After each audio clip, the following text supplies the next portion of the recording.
कहानी उन आम घरों की है जहां खाने वाले तो कई, लेकिन कमाने वाला एक मर्द ही होता है। बावजूद इसके उससे उम्मीदें कम नहीं होती। देखिए जी, सामने वाले वर्मा जी कैसी अच्छी तरह से सफाई करते हैं छुट्टी वाले दिन अपने घर की, और एक आप हैं। अरे यार, उनके पास कार है, ऑफिस पास में है और हफ्ते में 2 दिन की छुट्टी होती है, तो फर्क तो पड़ता है ना। मेरी तो शादी ही गलत हो गई। अरे कोई मस्त लड़का मिलता, कमाता भी, घुमाता भी, घर के कामों में भी मदद करता, लेकिन नहीं जी, हमारे वाले को तो कमाने से फुर्सत ही नहीं, और कमाई भी ऐसी कि कोई जरूरत पूरी ही नहीं हो रही है। सुनील बेचारा शीना को देखकर सोचता है कि शीना सही कह रही है। देखने में सुंदर है, घर का सारा काम कर लेती है, उसे तो कोई भी अच्छा लड़का मिल सकता था। क्या सोच रहे हैं? भागने का इरादा तो नहीं है? अरे नहीं मेरी प्यारी बीवी, मैं तो नहीं, पर डर है कि तुम नहीं कहीं भाग जाओ मुझे छोड़कर। शीला सुनील के मुंह से प्यार भरी बात सुनकर मुस्कुराती है।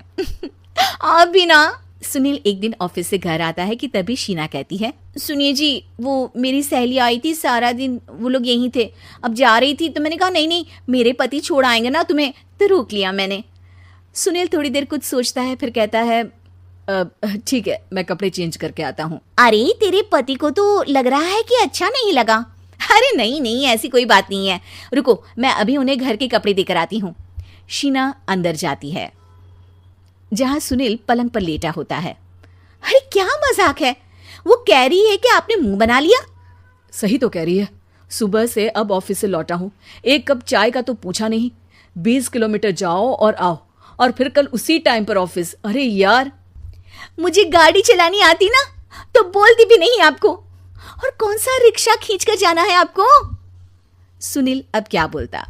रात देर से आता है और सो जाता है। अगले दिन शरीर दर्द हो रहा है। अरे तो मत जाओ ना ऑफिस, चलते हैं ना मार्केट घूमने, फिर पिक्चर देखेंगे और रात में खाना खाकर घर वापस। सुनील जब सारे दिन की थकान वाला शेड्यूल सुनता है तो वो सीधे सीधे ऑफिस के लिए तैयार हो जाता है। अब आए दिन शीना की डिमांड बढ़ती चली जाती है और सुनील उसको पूरा भी करता, लेकिन एक दिन, ए जी मेरा भाई आ रहा है, उसे 2 लाख रुपए की जरूरत है। हाँ तो मैं क्या करूँ शीना, मेरे पास इतने रुपए नहीं है। हाँ पता है नहीं है, लेकिन किसी से लेकर तो दे सकते हो ना। अरे मैं किससे मांगू, मेरे तो जानने में भी कोई नहीं है जिसके पास इतनी बड़ी रकम हो। तभी वहां शीना का भाई शीनू आ जाता है। जीजा जी कैसे हैं आप? अब मैं ठीक हूँ शीनू, अचानक इतनी बड़ी रकम की जरूरत कैसे पड़ गई? अरे जीजा जी, वो बिजनेस शुरू किया ना, तो उसके लिए पैसे की जरूरत है, काफी हो चुका है, थोड़ा पैसा बचता है तो मैंने सोचा आपसे ले लूं।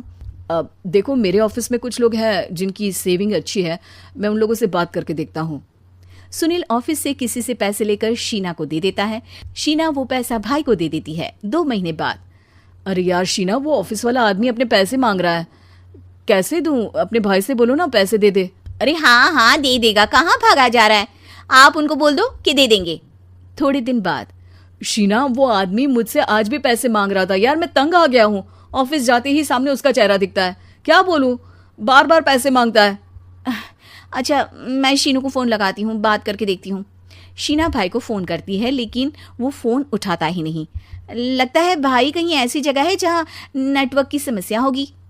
सुनील अगले दिन दोपहर को ही घर आ जाता है। उसका चेहरा उतरा और परेशान सा होता है, वो रोने लगता है। अरे क्या हुआ जी, आप इतना परेशान क्यों हैं? सब ठीक तो है ना? अरे नहीं शीना, कुछ ठीक नहीं है, मैं ठीक नहीं हूँ। तुम्हारे भाई के लिए मैंने जो पैसे लिए थे, उस आदमी ने आज भरे ऑफिस में सबके सामने मेरी बेइज्जती कर दी।